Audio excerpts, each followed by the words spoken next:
आज हम macro economics unit 1 के कुछ क्वेश्चंस देखेंगे। First question, which of the following is not a part of operating surplus. Operating surplus क्या होता है? Rent, interest, profit, royalty.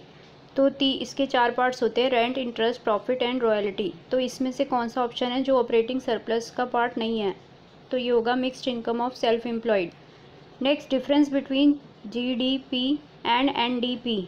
तो हमें पता है कि जब हम ग्रॉस से नेट जाते हैं तो डेप्रिसिएशन माइनस होता है, इसलिए इनका डिफरेंस क्या होगा जीडीपी और एनडीपी का? क्योंकि ग्रॉस से नेट जाना है तो इसका होगा depreciation. Third, value of output is equal to dash plus change in stock. तो वैल्यू ऑफ आउटपुट होता है sales plus change in stock.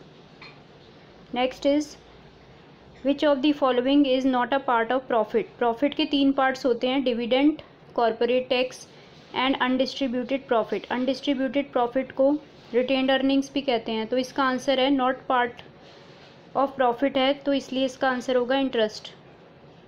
Next is which of the following is the transfer income. Transfer income होती है जो one sided होती है, जिसमें return में कुछ नहीं मिलता, तो इसमें हमारा आंसर होगा स्कॉलरशिप।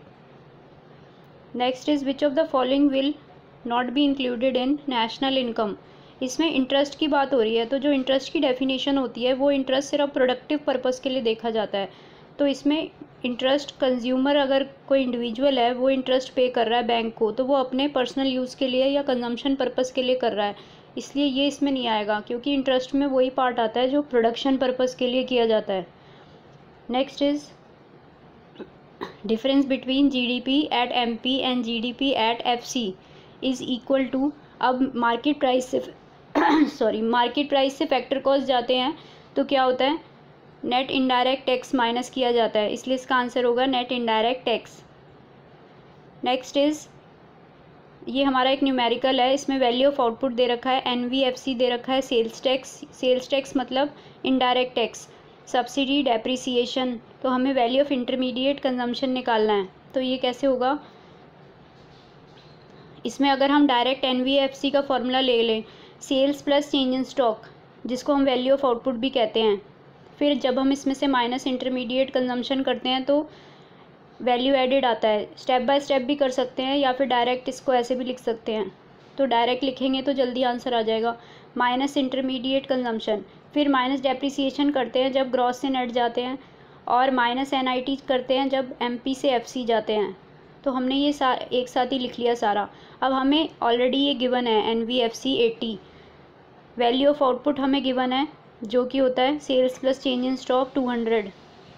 इनडायरेक्ट टैक्स हमें निकालना है, डेप्रिसिएशन भी गिवन है, और NIT, IT minus subsidy, indirect tax और सब्सिडी हमें गिवन है। तो ये सब हमें गिवन है, तो हमारा आंसर आ जाएगा 90 lakhs। Next, gross fixed capital formation को किससे ऐड करते हैं कि हमें ग्रॉस कैपिटल फॉर्मेशन या ग्रॉस डोमेस्टिक कैपिटल फॉर्मेशन मिल जाए? जीडीसीएफ। तो जीएफसीएफ को हम किससे ऐड करते हैं? GDCF is equal to GDFCF plus change in stock, तो यहाँ पे आएगा change in stock. Next is difference between national and domestic income. Domestic से नेशनल जाते हैं तो net factor income from abroad होता है। 3 बेसिक फॉर्मूले कराए थे, ग्रॉस से नेट के लिए डेप्रिसिएशन, एमपी से एफसी के लिए एनआईटी, और डोमेस्टिक से नेशनल के लिए एनएफआईए। तो इसका आंसर होगा net factor income from abroad. Next is value added is equal to value of output. इसका तो हमें पता ही है कि वैल्यू एडेड निकालने के लिए हमें इंटरमीडिएट कंजम्पशन माइनस करना पड़ता है। Next is which of the following is not a flow. Not a flow मतलब स्टॉक, तो इसमें से स्टॉक कौन सा है? Capital. Next is which of the following is not a part of domestic factor income, यानी कि डोमेस्टिक इनकम का पार्ट कौन सा नहीं है? तो net factor income from abroad domestic income का पार्ट नहीं है, क्योंकि ये नेशनल इनकम का पार्ट होता है। Next is real national income means national income measured in terms of. Real national income में नेशनल इनकम हम कांस्टेंट प्राइजेस से डिसाइड करते हैं, और नॉमिनल नेशनल इनकम में करंट प्राइस से। तो रियल नेशनल इनकम यहाँ पे पूछा गया है, इसलिए इसका आंसर होगा कांस्टेंट प्राइस।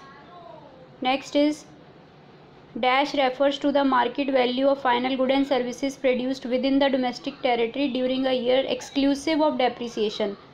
तो इसमें market value of final goods and services तो हमें पता है जीडीपी की डेफिनेशन होती है, लेकिन यहाँ पे एक्सक्लूसिव ऑफ डेप्रिसिएशन लिखा है, डेप्रिसिएशन को माइनस करना है, इसलिए यहाँ पे नेट होगा। तो ये इसका आंसर होगा net domestic product at market price. Next is production method को या प्रोडक्ट मेथड को value of output value added method भी कहते हैं। Next is sum total of all final expenditure. Final expenditure यानी कि जो एक्सपेंडिचर मेथड हमने पढ़ा था उसमें हम क्या निकालते हैं, जीडीपी एमपी, तो इसका आंसर होगा जीडीपी एमपी। अब हमारा है विच of the following is not a part of GDFCF। जो फिक्स्ड कैपिटल फॉर्मेशन होता है वो बेसिकली इन्वेस्टमेंट से रिलेटेड होता है, फिक्स्ड असेट्स पे जो इन्वेस्टमेंट की जाती है। तो यहाँ पे हम देखेंगे कि फिक्स्ड इन्वेस्टमेंट ये तो नहीं हो सकता, गवर्नमेंट फिक्स्ड इन्वेस्टमेंट ये भी नहीं होगा, रेजिडेंशियल कंस्ट्रक्शन ये भी फिक्स्ड असेट्स है ये भी नहीं होगा, तो नेट एक्सपोर्ट इसका आंसर होगा। Next is which of the following is not included in national income. National income में कौन सा नहीं होगा, money receive by family in India, क्योंकि ये रेमिटेंसेज हैं और रेमिटेंसेज ट्रांसफ़र इनकम होते हैं, इसलिए ये नहीं होगा इंक्लूड नेशनल इनकम में।